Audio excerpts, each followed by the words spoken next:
¿Qué tal? ¿Cómo están? Muy buenas tardes. Bienvenidos a Atlántico Noticias. Hoy abrimos programa en este jueves con un atisbo de esperanza que da la Organización Mundial de la Salud. Confirman que el número de casos diarios de COVID-19 a nivel global ha bajado en la última semana, lo ha hecho en un 13%.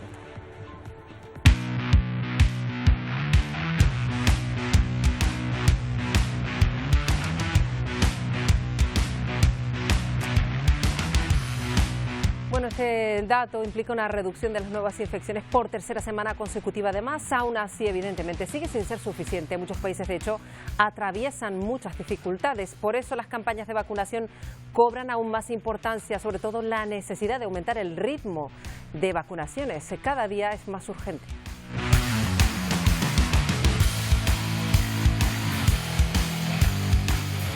Por lo pronto, la Unión Europea, ya saben, se pueden administrar 3 vacunas diferentes de momento, 2 estadounidenses, una británica. Hoy en Atlántico Noticias les vamos a contar cuál podría ser la próxima vacuna en llegar, qué eficacia tiene cada una de ellas y para qué edades están indicadas. Miguel Vega.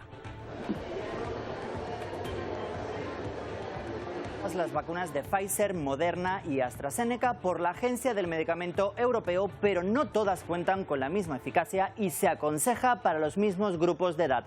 Por ejemplo, la Unión Europea recomienda que no se administre la vacuna de AstraZeneca a los mayores de 65 años. Este organismo ahora ha pedido toda la documentación a Rusia de la vacuna Sputnik V, que podría probarla en las próximas semanas. Enseguida lo vemos. También veremos lo que ocurre en Reino Unido, donde los niveles de contagio siguen siendo alarmantes, aunque la ocupación hospitalaria podría, eso sí, estar comenzando a caer un poco.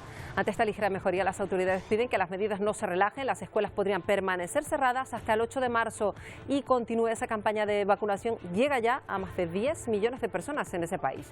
Y mientras en Portugal siguen en situación límite, se bate el récord en cuanto a número de pacientes COVID que se encuentran en las UCI. Esta es la preocupación, que reciben apoyo militar desde Alemania.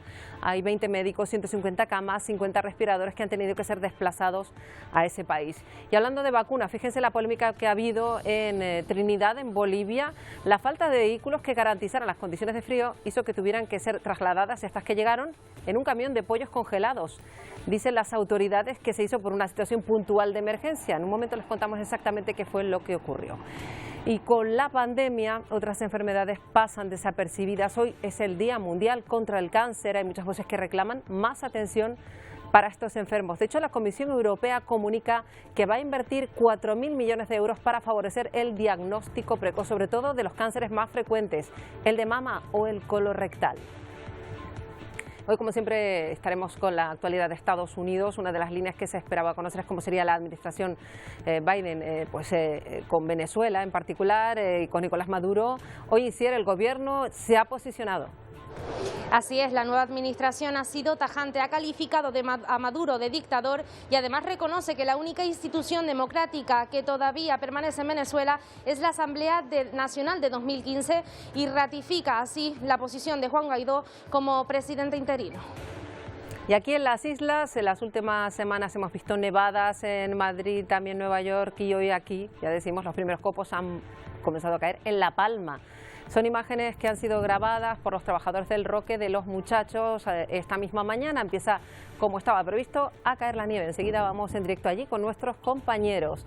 También nieva en Izaña, en el Parque Nacional del Teide en Tenerife, tal y como se esperaba, en las zonas altas, en las cumbres a partir de 1.500 metros, en Tenerife, La Palma y Gran Canaria. Podrían registrarse nevadas importantes a lo largo de las próximas horas.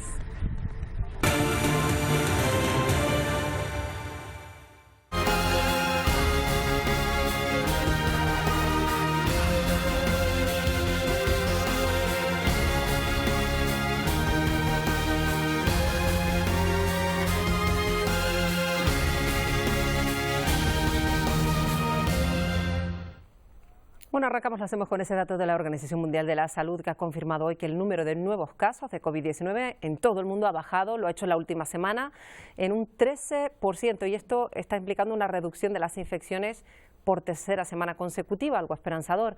En los últimos 7 días la OMS recibió notificaciones relativas a 3,7 millones de nuevos casos en el mundo frente a los 5 millones semanales que se registraban, por ejemplo, a principios de año. Según el panel de control de pandemia, los casos confirmados son ya 103,3 millones, mientras que el de fallecidos por la enfermedad es ya de 2,24 millones de personas.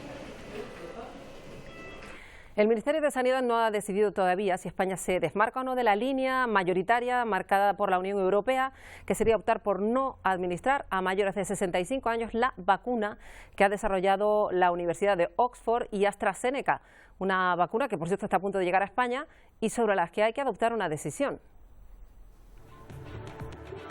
Sí, varios países de la Unión Europea han decidido no administrar la vacuna de AstraZeneca a los mayores de 65 años porque no está demostrada su eficacia. El Ministerio de Sanidad de España por el momento ha anunciado no inocularla a los mayores de 80, pero ¿qué eficacia tienen las vacunas ya aprobadas por la Agencia del Medicamento Europeo? Pfizer, por ejemplo, cuenta con un 95%, Moderna con un 94,5% y AstraZeneca con un 70%. Y aunque aún no está aprobada, podría ser la siguiente en recibir la autorización. La vacuna rusa Sputnik V cuenta con un 91,6%. Según los estudios preliminares publicados, esta candidata arroja alta protección a los mayores de 60 años. En cambio, la vacuna desarrollada por AstraZeneca presenta serias dudas ante este colectivo. Lo primero es que faltan datos para pacientes mayores de 65 años. Estos datos estarán disponibles en las próximas semanas. Por eso, mientras tanto, recomendamos su uso con menores de 65 años. Los científicos que analizan el impacto de la vacuna en las personas tienen un alto grado de confianza en que esta vacuna funciona para todas las edades. Estas son las vacunas ya aprobadas y que se están administrando a la población. Pero ¿cuáles podrían llegar en los próximos meses? Una de las más avanzadas es la candidata de Johnson & Johnson. Tiene una efectividad de entre el 66% al 72%. La alemana CureVac se encuentra en la fase final de los ensayos. La americana Novavax arroja más de un 95% de eficacia. Y la candidata española podría empezar con los ensayos clínicos en las próximas semanas tras presentar un 100% de efectividad en animales. Se espera contar con los resultados finales en 2021. Por el momento llegarán 6,7 millones de dosis durante los 3 primeros meses de 2021 de Pfizer, Moderna y AstraZeneca a España. Sobre esta última, Sanidad decidirá hoy si se administra a personas de más de 65 años. Carolina Darias descartó inocularla por el momento a mayores de 80. Se les administre, las vacunas de ARN mensajero. Por tanto, esa es la vacuna que se le va a suministrar a los mayores de 80 años. España se suma a países como Alemania, Dinamarca, Francia y Noruega que no inmunizarán a su población de más de 65 años con esta vacuna. Pero Oxford ya ha anunciado que ha comenzado a trabajar en una versión actualizada que sea más eficaz ante las nuevas variantes. Creo que una de las cosas que sabemos acerca de estas nuevas variantes es que están realizando cambios que les permiten evitar las respuestas inmunitarias humanas para que aún puedan transmitir. Y eso significa que es probable que con el tiempo el virus encontrará formas de adaptarse. Fuera de Europa, la farmacéutica Sinovac ha pedido autorización para comenzar a comercializar su vacuna Coronavac en China. Ya la suministra en Colombia. Y mientras en Israel pues no se detiene el avance del coronavirus, ni el confinamiento de estas últimas semanas, ni esa vacunación masiva ha conseguido detener los contagios. De hecho, el gobierno ha decidido aumentar la campaña y vacunar a los mayores de 18 años. Y hasta ahora se administraba a mayores de 35 y a jóvenes de entre 16 y 18. El Ministerio de Sanidad israelí anuncia que a partir de este jueves todos los mayores de 18 años podrán recibir la vacuna contra el coronavirus. Hasta ahora solo se administraba a mayores de 35 y jóvenes de entre 16 y 18. Esta decisión llega a menos de 2 meses del plazo de fin de marzo fijado por las autoridades israelíes para tener a toda la población adulta inoculada, algo que parecía alcanzable pero que se habría dificultado ante la falta de voluntad de algunos sectores de acudir a vacunar. vacunarse. Con una población de unos 9 millones de personas, Israel ha vacunado ya a 3 millones con la primera dosis, mientras que casi 2 millones han recibido también la segunda, manteniendo así al país como líder mundial en porcentaje de población inoculada. El primer ministro Benjamin Netanyahu instó el martes a la población a continuar vacunándose, sobre todo a los mayores de 50 años, y dijo en un discurso televisado que la campaña de vacunación es la llave para comenzar a desescalar el confinamiento. Esto hace que haya auténtica expectación ante la llegada de las vacunas contra la COVID. Así ha ocurrido también en Bolivia, pero también ha habido una gran polémica. Van a ver el momento en el que las vacunas rusas en particular llegan al aeropuerto de la ciudad de Trinidad, un traslado normal hasta aquí, en las cajas habituales. Pero la polémica surgió después, porque el traslado de estas cajas se realizó a bordo de un camión de pollos congelados. Pues para mantener la conservación. Dice el gobierno que se trató de una situación excepcional porque se había estropeado el vehículo en el que el servicio de salud tenía previsto llevar las vacunas y se recurrió a esta curiosa solución de emergencia. Tiene una particularidad de que solamente puede almacenarse a una temperatura de menos 20 grados bajo cero. La cadena de frío tiene que estar garantizada para poder enviar al resto del departamento. Nosotros hemos hecho una distribución por población también de estas primeras 1.100 dosis que han llegado al departamento. Bueno, y en Portugal la situación es muy complicada, están en emergencia sanitaria, se bate el récord de aumento de pacientes COVID en las UCI. Está la preocupación que ha habido apoyo militar desde Alemania, más de una veintena de médicos, 150 camas más, respiradores hasta 50 han tenido que ser desplazados hasta ese país. El sistema sanitario portugués está al borde del colapso, las ambulancias lo hemos visto esperando horas ante la falta de camas y tampoco hay espacio para almacenar los cuerpos de los fallecidos.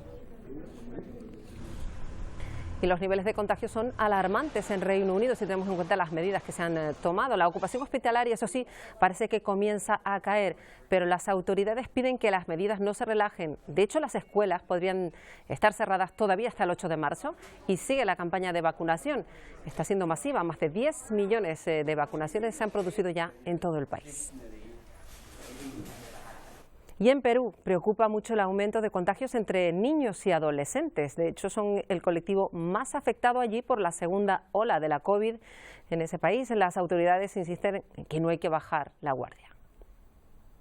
Ya no son solo los jóvenes los que están sufriendo las consecuencias de esta segunda ola de contagios. El coronavirus se ha extendido a los más pequeños de casa, niños y adolescentes entre 12 y 17 años infectados ante una rápida propagación del virus.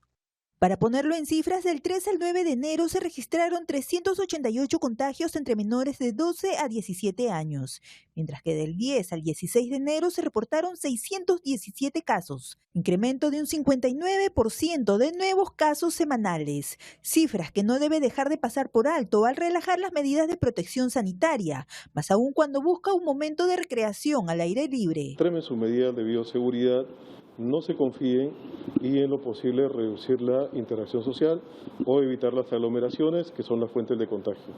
Tenga en cuenta que la población niño-adolescente representa el 50% de la población peruana y esta mayor transmisibilidad del virus no hace más que aumentar las estadísticas. Sumado a comorbilidades infantiles como el asma, obesidad o diabetes, estos menores se hacen más vulnerables al COVID, aunque se crea que un adolescente tenga un sistema inmunológico mucho más fuerte que le permita resistir al virus. Bueno, miramos a China. Allí están miembros de la Organización Mundial de la Salud analizando precisamente el origen de la pandemia. El número de casos allí aumenta. La Comisión Nacional de Sanidad de China ha comunicado que hay 17 contagios locales entre los 30 nuevos casos del virus que se han dado en el país. Y los sanitarios, mientras tanto, acuden a las casas, puerta por puerta, comercios, tomando muestras para detectar cualquier posible positivo. Y mientras el Open de Australia sigue adelante, pese a haberse confirmado un positivo en un trabajador de uno de los hoteles oficiales de esta prueba. Las casi 600 personas que están en el hotel donde trabajó esta persona van a estar aisladas. Hoy se le van a hacer test PCR a cada uno de ellos. En caso negativo, los deportistas podrán volver a la pista. La organización tiene previsto retomar mañana mismo los partidos. Y la capital de Japón, Tokio, está en estado de emergencia hasta el 7 de marzo porque se han reactivado los casos. También esto ocurre en otras de las regiones más pobladas del país.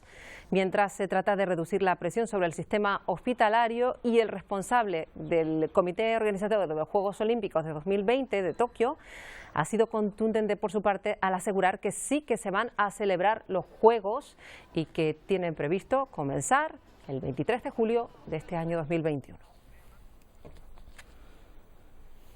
Y esta es una muy buena noticia para tantos deportistas canarios, españoles, que siguen entrenando con toda la ilusión de participar en unos Juegos Olímpicos. Tenemos hoy con nosotros a Alejandro Blanco, que es presidente del Comité Olímpico Español, al que damos ya la bienvenida. Señor Blanco, buenas tardes. Hola, buenas tardes, un placer. Un mensaje que ha trasladado en las últimas horas a los deportistas, que está siendo muy claro. Habrá Juegos Olímpicos y desde luego el COI trabaja solo, en principio, en este escenario, ¿verdad? Bueno, hemos trasladado lo que a nosotros nos dice el Comité Olímpico Internacional. Habéis leído las declaraciones del presidente Thomas Bach, las declaraciones del primer ministro de Japón y las declaraciones del presidente del comité organizador, en donde solo se contempla el hacer los Juegos. Es más, ayer han ratificado que sea cual sea la situación de la pandemia, se harán los Juegos. Y ya han estructurado cómo debe de ser o los protocolos que van a seguir o que se le van a hacer a los deportistas para cuidar su salud, que es lo más importante. Efectivamente, fue muy contundente el responsable del comité organizador, como usted ha dicho, señor Blanco, a la hora de asegurar que habrá juegos. Es verdad que sí había un matiz que introducía en el que sí va a haber juegos, pero habrá que pensar qué tipo de juegos. Esto implica que puede haber algún tipo de cambios evidentes, ¿no? No, significa que vamos a ver qué pasa con el público, y lo que le está diciendo a los deportistas que las condiciones de la villa van a cambiar. Es decir, que hay que hacer PCRs antes de ir allí y al estar allí, PCRs continuos cada 4 días, y estarán en una burbuja en donde irán de la Villa Olímpica a las zonas de entrenamiento o a las zonas de competición sin juntarse con la gente que no está en la villa. Es decir, no se permite pases externos a la villa, es decir, aislar a todo el mundo del deporte para que no evitar en la mayor medida posible los contagios, ¿no? Evidentemente esto supone un operativo amplísimo en el que se está trabajando, ha habido tiempo, imaginamos que queda mucho por delante para diseñar sobre todo lo que tenga que ver con la seguridad de los deportistas, que es prioritario, y luego pues evitar cualquier tipo de contagio, ¿no? Evidentemente hay que pensar que van 11.600 deportistas de 206 comités olímpicos del mundo, es decir, hay representantes de todos los países del mundo. Entonces creo que el evitar en la medida de lo posible y con la máxima seguridad en la distancia y en los medios de control para que no se produzcan contagios dentro y después que no haya una expansión a todos los países del mundo. Efectivamente, imaginamos que lo que está sucediendo en el Open de Australia pues los tendrá atentos en tanto en cuanto pues se ve un escenario deportivo como el que todos queremos volver a ver, con público en las gradas. Hacia ahí camina Tokio. Imaginamos que este estado de emergencia también va encaminado a reducir los contagios al mínimo para poder participar mucho mejor todos los deportistas, ¿no? Claro, ellos ya han asegurado los protocolos de los deportistas y ahora están pensando qué se puede hacer con el tema del público. Todos queremos que haya público. Yo creo que una parte muy importante de cualquier evento deportivo es el público, la pasión, el ánimo, el sufrimiento, la alegría. Es decir, yo creo que eso forma parte del deporte. Pero es verdad que con esta pandemia han cambiado muchas cosas y hoy estamos viendo grandes eventos sin público, ¿no? Efectivamente. Tokio tiene que adaptarse, porque si no fuese así, hay que pensar que en unos Juegos Olímpicos la media es que entra 1,5 millones de personas de otros países en el país organizador. Entonces esa es una fuente de contagio, si no está controlado, impresionante. Entonces creo que eso es lo que hace el Comité Olímpico Internacional con la Organización Mundial de la Salud y con Japón. Controlar y evitar en la medida de lo posible los contagios. Bueno, y hay un asunto que tiene que ver con la actualidad, el que queremos también preguntarle al presidente del Comité Olímpico Español, el señor Blanco. Tiene que ver con ese proyecto de ley trans, que habla de deportistas trans a las que se solicita, por ejemplo, en el caso de mujeres trans, que pudieran participar en las pruebas en categoría femenina. ¿Cuál es la posición del Comité Olímpico al respecto? Bueno, si me permites, no voy a hablar de leyes, no soy especialista en leyes y para eso están los juristas y los políticos, pero lo que se haga tiene que respetar la igualdad. Es decir, hoy estamos en un debate en donde si permitimos de una forma sin control eso, los grandes perjudicadas van a ser las mujeres en las competiciones y en muchos deportes, ¿no? Entonces creo que las leyes están muy bien, hay que adaptar las leyes a la realidad social que vive el mundo, pero hay que hacerlo y no equivocarnos, porque si nos equivocamos, las grandes perjudicadas en este momento, en las futuras competiciones, sería, reitero, en muchos deportes, la propia mujer. El Comité Olímpico Internacional se fía, y como no puede ser de otra manera, de las inscripciones que hacen las federaciones internacionales en los Juegos, y cada federación internacional en este tema tiene normas, en muchos casos iguales, pero también en algunos casos hacen unas diferenciaciones. Yo lo único que pido es el movimiento deportivo, y así lo he hecho siempre, defendiendo a la mujer en el deporte, defendiendo su participación y defendiendo la igualdad, que estén en igualdad de condiciones todos aquellos que compiten por un mismo objetivo, que es la medalla. Bueno, pues agradecemos muchísimo a Alejandro Blanco, presidente del Comité Olímpico Español, que haya atendido hoy a Atlántico Noticias. Esperemos que podamos hablar otra vez de la inminencia de la celebración de esos Juegos Olímpicos. Muchas gracias, señor Blanco. Encantado, un placer. Bueno, vamos a hablar de un día señalado del que habríamos estado hablando mucho más un día como hoy, Día Mundial contra el Cáncer. En medio de la pandemia no se atiende a los enfermos como se debería, sobre todo en cuanto al diagnóstico precoz. Por eso la Comisión Europea va a destinar 4 millones de euros para la prevención. La Comisión Europea destinará 4.000 millones de euros a la prevención y el tratamiento del cáncer. El Ejecutivo Comunitario presentó este miércoles su estrategia contra esta enfermedad, la víspera del Día Mundial contra el Cáncer. Propone que en 2025 se garanticen pruebas diagnósticas al 90% de la población con posibilidades de desarrollar cáncer de mama y cáncer colorectal. Asimismo, pretende vacunar al 90% de las niñas para prevenir enfermedades como las asociadas al virus del papiloma humano. Según la Comisión, el consumo de tabaco es el responsable de entre el 15 y el 25% de los casos de cáncer, convirtiéndose en el principal factor de riesgo evitable. Propondrá revisar la Directiva de Impuestos Mínimos al Tabaco y la legislación sobre los impuestos a la compra transfronteriza, para lo que necesitará la unanimidad de los 27. En lo que respecta al consumo de alcohol, la Comisión quiere modificar las leyes europeas sobre impuestos a los productos alcohólicos e incentivará a los gobiernos a que lleven a cabo campañas que incidan en el vínculo de su consumo y las posibilidades de desarrollar algún tipo de cáncer. En 2020, 2,7 millones de personas fueron diagnosticadas con cáncer en la Unión Europea, 1,3 millones murieron por esta enfermedad y la proyección es de que en 2035 los casos aumenten un 25%. En este punto del programa, como cada jueves, vamos a abordar la actualidad que llega desde Estados Unidos. Cada jueves hablamos de este asunto con María Rosman, a la que ya saludamos. María, un placer recibirte como cada jueves. Gracias, un placer estar aquí. Bueno, vamos a hablar, si te parece, para empezar, de todo ese nuevo enfoque que da la Casa Blanca sobre migración. Joe Biden está trabajando a ese respecto y ha generado críticas por parte de los líderes republicanos. Escuchamos el informe de Jorge Agobián de La Voz de América. Como una fórmula de desastre fueron catalogadas por senadores republicanos como Lindsey Graham las recientes acciones del presidente Joe Biden sobre inmigración.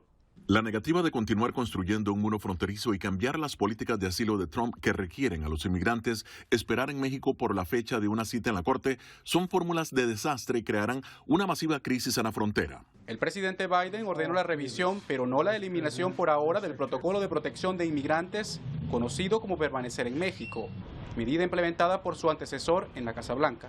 Lo que sí suspendió el mandatario Biden es la aceptación de más solicitudes bajo este programa, que envió a más de 70,000 solicitantes de asilo al otro lado de la frontera. En la Cámara de Representantes, el bloque de republicanos también criticó las medidas. El presidente de Estados Unidos firmó decretos que alentarán incluso a más personas a entrar a nuestro país ilegalmente y empeorar la crisis en nuestra frontera sur. La Casa Blanca, sin embargo, ha sido tajante en su mensaje para quienes pretenden migrar.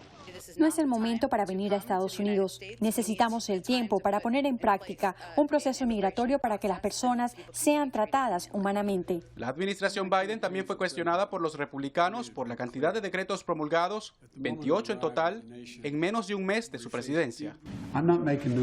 Su respuesta ha sido que los decretos no son nuevas leyes, sino acciones para eliminar lo que considera las malas políticas de la era Trump. Lo que estoy haciendo es abordar los problemas que el 99% de ellos el anterior presidente de Estados Unidos emitió órdenes ejecutivas que pienso que fueron muy contraproducentes para nuestra seguridad, contraproducentes para lo que somos como país, particularmente en el área de inmigración.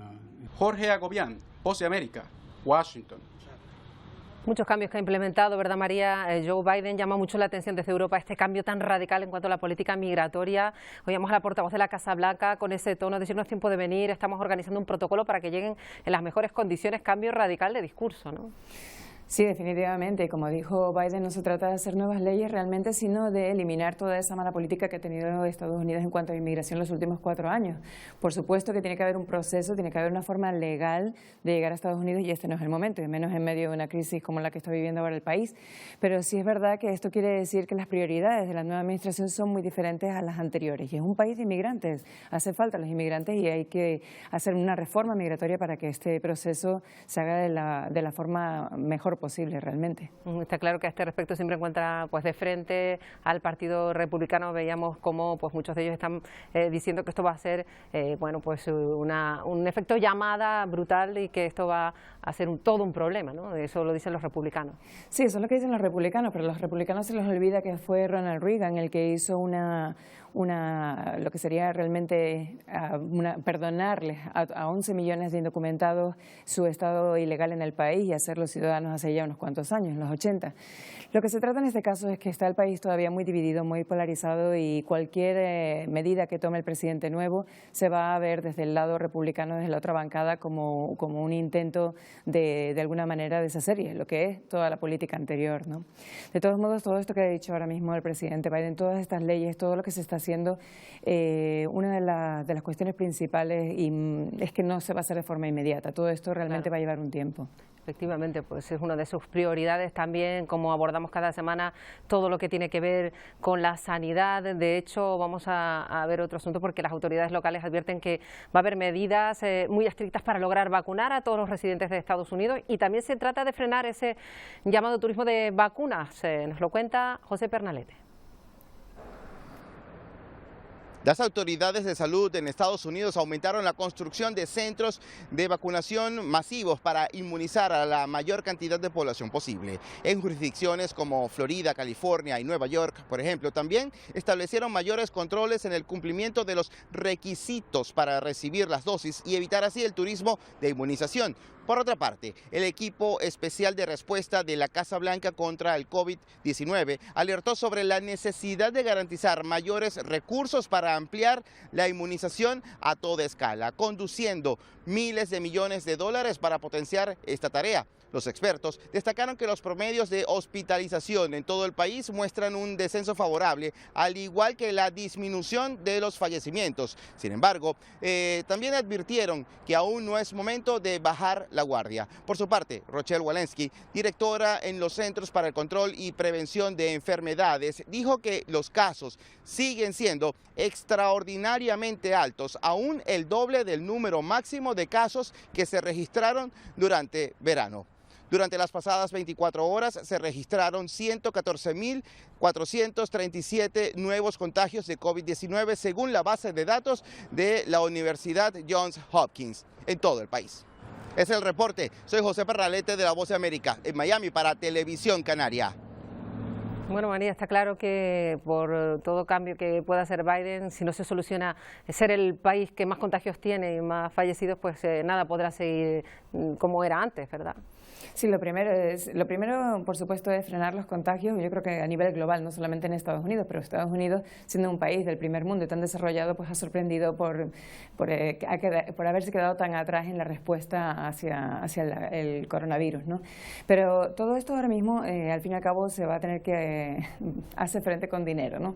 Y ese dinero es ese paquete de 1.9 billones, en Estados Unidos serían trillions, aquí para nosotros billones de dólares, que son para paliar los efectos económicos y por supuesto sanitarios también, y para poder reabrir los colegios, para que se puedan administrar estas vacunas, para que se puedan producir más vacunas. Todo esto tiene que pasar por la aprobación de ese paquete de estímulo tan importante que ya sea con la ayuda de los republicanos o sin ellos, los demócratas tienen todo en su mano para poderlo hacer. Efectivamente, pueden sacarlo adelante, pero están intentando que haya consenso en este asunto que es de crucial importancia para todo el país, ¿no? Claro, el consenso es importantísimo porque sería el mensaje del presidente Biden era que iba a unificar el país. De todos modos, teniendo una mayoría simple como tiene en el Congreso y en el Senado, puede aprobarlo de otra manera, que sería por medio de una conciliación de presupuestos. Esto es algo que se puede hacer 2 veces y al hacerlo esta vez pues ya estarían eliminando la posibilidad de utilizar esa medida más adelante para lo que pueda surgir. Pero si los republicanos no apoyan las medidas o ponen demasiadas trabas, pues siempre pueden recurrir a este recurso, ¿no? De todos modos, están muy cerca de conseguirlo. La diferencia era muy grande, pero en algunos aspectos la administración Biden está dispuesta a ceder un poco, así que es posible que se llegue a algún tipo de acuerdo, por lo menos. Si no, pues tendrán que pasarlo sin los republicanos. Bueno, pues estaremos pendientes de todo lo que tiene que ver con la política sanitaria tan importante en Estados Unidos para revertir, aunque sea algo, la situación tan preocupante. Hay otra noticia que marcará todos los titulares que desde ese país lleguen, que tiene que ver con ese segundo juicio político contra Donald Trump. Ya están los cargos, se va a acusar a Trump, María, de haber puesto en peligro las vidas de los diputados y los senadores al convocar en enero esa multitud que llegó a ese asalto al Capitolio, ¿no?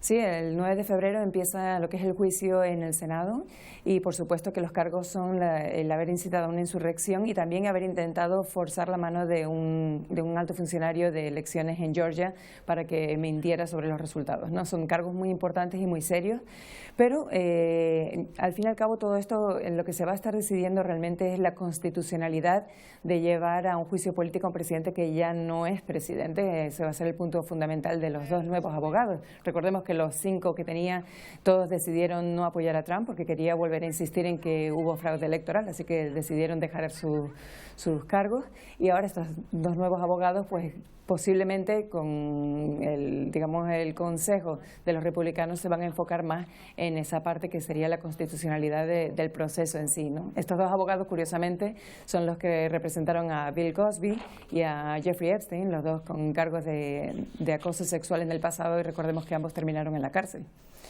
Curioso, ¿no? Efectivamente. Bueno, se nos ha acabado el tiempo, así que la próxima semana vamos a tener probablemente sí tiempo para hablar de una nueva figura que se erige en la sucesora de Trump, esa señora llamada Marjorie Taylor Greene, que desde luego está recuperando esa herencia de Donald Trump. Hoy no tenemos tiempo, María, así que la semana que viene estamos pendientes de ese juicio y hablamos de la figura de esta mujer. Es muy interesante. Muchísimas gracias, Marta. Bueno, pues por cierto, no vamos a dejar Estados Unidos. Una de las incógnitas del nuevo gobierno era cómo serían sus relaciones con Venezuela. Isier, parece que la administración Biden se ha posicionado al respecto, ¿no? Así es, Marta, porque Biden al parecer no mantendrá ningún contacto con Nicolás Maduro, al menos en un periodo corto de tiempo. Así lo ha asegurado uno de sus portavoces de la administración de Biden este miércoles en rueda de prensa, ignorando así las peticiones de diálogo que habría hecho Nicolás Maduro. Han sido muy tajantes. Nicolás Maduro es un dictador y la única institución democrática que quedaría en Venezuela sería la Asamblea Nacional, pero no la elegida en las pasadas elecciones legislativas, sino la Asamblea Nacional de 2015 liderada por Juan Guaidó. Además, así apoyan y ratifican su figura como presidente interino y Biden viene a dar continuidad a la posición que en su momento tuvo Donald Trump. Ahora tocaría esperar a la respuesta que seguramente dará el presidente de Venezuela. Maduro es un dictador. Su represión, corrupción y mala gestión han creado una de las crisis humanitarias más espantosas en este hemisferio. Así que Estados Unidos sigue reconociendo a la Asamblea Nacional de 2015 como la última institución democrática que queda en Venezuela. Y en consonancia con eso, la persona elegida para ser su presidente interino es Juan Guaidó. Un asunto que tiene que ver con ese país que nos ha llamado la atención, Isier, el número de agresiones contra ONGs y activistas ajenos al gobierno aumenta. Así es, Marta, y es que durante 2020 han aumentado, fíjense, un 157%, por ejemplo, atacando directamente a colectivos que prestaban asistencia a los mayores durante la pandemia. De hecho, nuestra compañera Adriana Núñez Rabascal, de Voz de América, nos comenta por qué pasa esta situación. Un informe presentado por la Organización Mundial contra la Tortura, la Federación Internacional de Derechos Humanos y organizaciones no gubernamentales en Venezuela denunció que el año pasado hubo 338 agresiones contra activistas venezolanos, lo que contrasta con las 84 reportadas en 2019. Tenemos detenciones arbitrarias, tenemos allanamientos ilegales, tenemos incautación ilegal de instrumentos de trabajo y de insumos. Solo en noviembre de 2020 fueron allanadas por la policía las sedes de 2 organizaciones dedicadas a la atención de ancianos y a la alimentación en zonas pobres. Y a comienzos de 2021 fueron detenidos 5 miembros de la ONG Azul Positivo, encargada de brindar apoyo a pacientes con VIH.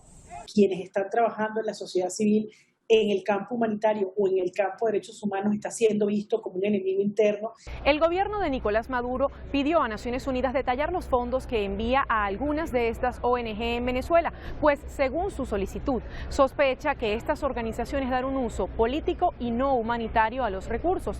Incluso el diputado chavista Diosdado Cabello promueve una legislación para regular el financiamiento de estas organizaciones. Vamos a aplicar todas las sanciones, el máximo de sanciones que se pueda a aquellos que reciben financiamiento de Estados Unidos para conspirar contra la patria. Ya basta, ya pues. Adriana Núñez Rabascal, Voz de América, Caracas. Bueno, vamos a cambiar completamente de asuntos, vamos a volvernos a Canarias porque el tiempo lo han comprobado, ha cambiado.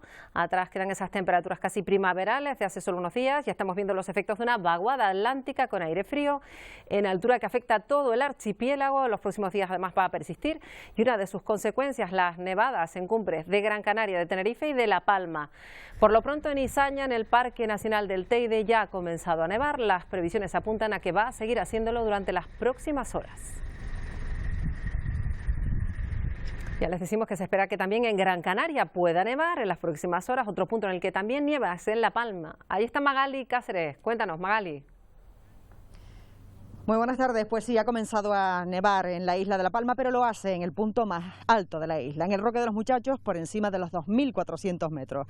Nosotros estamos unos cuantos metros más abajo porque aquí está la carretera cortada. La LP4 ha sido cortada durante esta mañana por el Cabildo de La Palma, y no solo este acceso al Roque por Mirca, sino también el otro acceso por el norte, el que va por Garafía. Los dos accesos, como decimos, cerrados para evitar esos pequeños accidentes que pueden surgir por las placas de nieve que enseguida se instalan en la carretera, sobre todo placas de hielo y desprendimiento como los que se han venido sucediendo en la zona de los andenes durante todo el pasado mes. A esta hora, como decimos, permanecen cerrados estos dos accesos, también algunos senderos de la isla de La Palma y las zonas recreativas, en las que se solicita que sean prudentes y que procuren no acercarse allí, circular cuanto sea posible, lo menos en las zonas de montaña. Puerto y aeropuerto operan con total normalidad a esta hora, aunque se espera vientos a lo largo de la tarde. También lluvia, oleaje y sobre todo, como bien decía, lo más llamativo que será la nieve. Se espera en unos 1.500 metros de cota, aunque para mañana viernes podría bajar hasta los 1.200, 1.300 metros. Nosotros estaremos muy atentos, lo que sí nos hacemos es eco de esas recomendaciones del Cabildo que piden muchísima precaución y que se tengan en cuenta todas las señales. Gracias, Magali. Atentos al Telenoticias 1. En nada les dan todos los detalles de esta nieve que ya cae en Tenerife, va a caer en Gran Canaria y cae también en la isla de La Palma. Nos vamos algo más lejos, a China, para ver unas imágenes de la presentación oficial de 10 cachorros de oso panda, los nacidos en 2020. Han hecho su debut en público con motivo de la próxima fiesta de la primavera. Tienen una media de edad de 6 meses, aún no tienen nombre y los cuidadores han dicho que no se los van a poner hasta que no tengan 10 kilos de peso. Y la NASA ha confirmado que después de casi 470 millones de kilómetros el rover Perseverance completará su viaje a Marte el día 18 de febrero. Quería buscar rastros de vida pasada en el cráter G0, pero para llegar a la superficie del planeta rojo tiene que pasar la fase final, que es la entrada, descenso y aterrizaje. Los 7 minutos del terror, así lo denomina la NASA en este vídeo que han producido. Se recrea esa llegada a Marte de la nave espacial.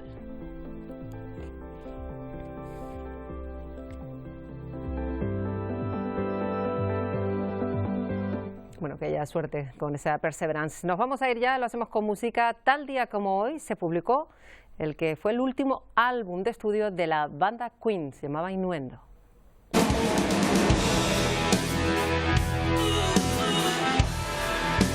14º disco de estudio de Queen, el último que grabó Freddie Mercury, con el tema que da nombre al disco. Nos vamos, en nada, Telenoticias Primera Edición, con Paco Luis Quintanilla e Isabel Baeza. Hasta mañana. If there's a point, if there's a reason